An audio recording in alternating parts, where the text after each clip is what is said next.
প্রশ্নটা কি রে? দেখছেন প্রশ্ন করছে লাভ লেটার দিয়ে। আচ্ছা পড়বো। আসসালামু আলাইকুম প্রিয় হজরত। ওয়ালাইকুম আসসালাম। আমি একটা মেয়েকে খুবই ভালোবাসিলে। আচ্ছা, আর মেয়েও আমাকে অনেক ভালোবাসে, কিন্তু মেয়ের পরিবার এখন মেয়েকে উঠে পড়ে লেগেছে মেয়ের বিয়ে দেওয়ার জন্য। মেয়ের পরিবার প্রতিষ্ঠিত ছেলে ছাড়া বিয়ে দিবে না। আর আমি সেই মেয়ে কি লিখেছে, আমি আর সেই মেয়ে মাত্র অনার্স প্রথম বর্ষে পড়ি। আমি এখনও প্রতিষ্ঠিত হতে 5-6 বছর বাকি। আমার পরিবার এখন আমার বিয়েতে সম্মতি দিবে না, কিন্তু আমি ওই মেয়েকে খুব ভালোবাসি, হারাতে চাই না। এমন অবস্থায় আমি কি করতে পারি? মানে আমি দেখেন, আমি কিন্তু কে দিয়েছে তাও জানি না, তার নামও জানি না। এই যে 1 ঘন্টা 15 মিনিট কথা বললাম। আচ্ছা ইমানদারি বলেন তো, তাফসিরের বাইরে আউটসাইডের কথা কি বেশি একটা বলছি নাকি আমি আজকে? আপনি দেখবেন এটা যদি আমি উত্তর দেই এটা ভাইরাল হয়ে যাবে। মানে আমি যে তাফসির করি 1.5 ঘন্টা 1 ঘন্টা, এইটা ভাইরাল করতে চায় না কেউ। যখন যুবকদেরকে হালকা একটু বাস দিই এটাই ভাইরাল হয়ে যায়। ছি ছি, আল্লাহ হেদায়াত দান করুন, পড়াবেন। আমি উত্তর দেওয়ার ট্রাই করছি ইনশাআল্লাহ। মাশাআল্লাহ। কেউ উঠবেন না, কেউ ডান বাম করবেন না। যে যুবকের এই কষ্ট, আমি তার আব্বা আম্মার হেদায়াতের জন্য দোয়া করি। সকলেই পড়না আমিন। আহা, এই প্রতিষ্ঠিত হতে হতে যুবকের অর্ধেক যৌবন শেষ হয়েছে। কি একটা মুশকিল ভাই।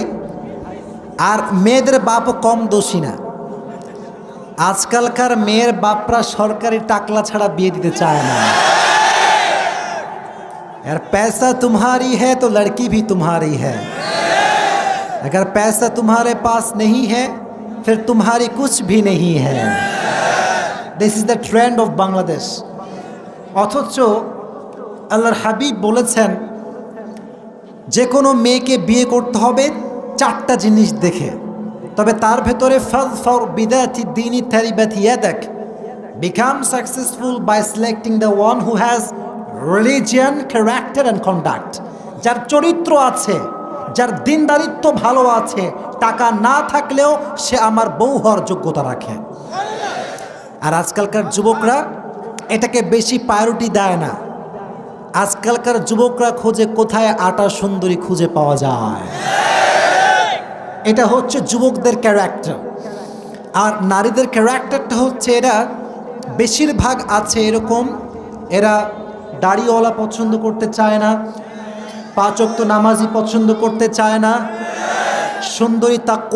সুন্দর তাকওয়াবান যুবককে পছন্দ করতে চায় না, সব গাঁজাখোরকে পছন্দ করতে চায়।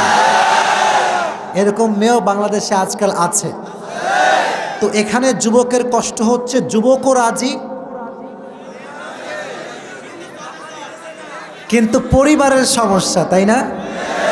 শুধু এটা এই যুবকের সমস্যা নয়, এটা হাজার নয় লক্ষ কোটি যুবকের সমস্যা। এটা আব্বা জানে যে আমার মেয়েটা ওই ছেলেকে পছন্দ করে, আবার ছেলের আব্বাও জানে আমার ছেলেটা ওই মেয়েকে পছন্দ করে, বাট জেদ, আব্বা আমার ভিতরে জেদ কাজ করে যে আমার ছেলে আমার হুকুমের বিরুদ্ধে কাজ করবে, এই অ্যাটিটিউড কাজ করে। অথচ আব্বা জান নিজের পছন্দের বিয়ে দিতে গিয়ে তার ছেলের পুরো জীবনটাকে নষ্ট করে দেয়।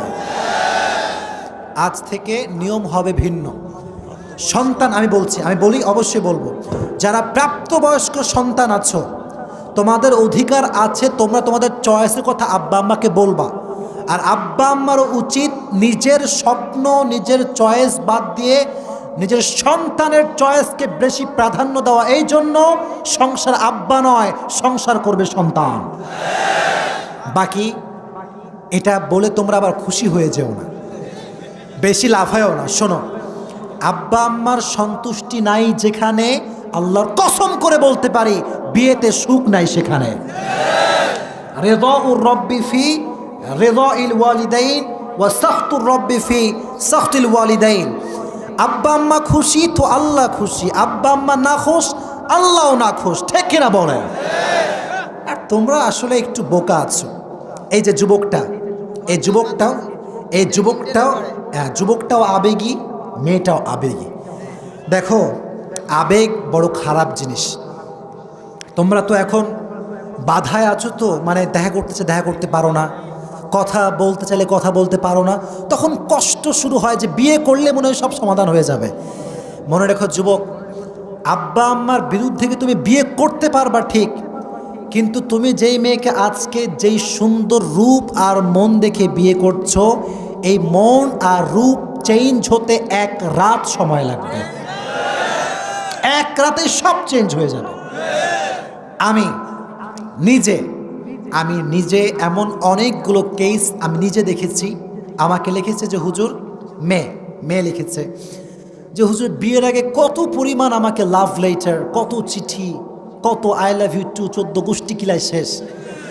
মানে এত আই লাভ ইউ যে কেউ বলতে পারো হুজুর, আমি ভাবতেই পারতাম না। কিন্তু ঠিক সেই মানুষটাকে যখন আমি বিয়ে করলাম বিশ্বাস করে, আব্বা আম্মার মতের বিরুদ্ধে গিয়ে, বাবার বিরুদ্ধে গিয়ে, বোনের বিরুদ্ধে গিয়ে, আজ সেই যুবকটার চেহারা চরিত্রহীন যুবকের চাইতে খারাপ হয়ে গিয়েছে।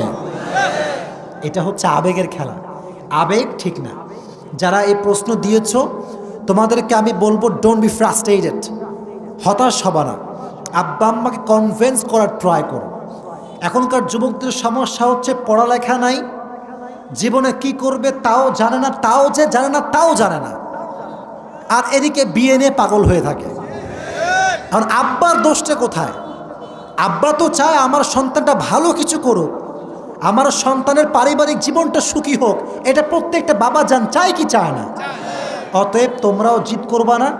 আর আব্বা জানদেরকে বলছি, আপনারা দয়া করে যদি দেখেন ছেলেও পছন্দ করেছে, মেয়েও পছন্দ করেছে, আল্লাহর ওয়াস্তে মিলায় দেন।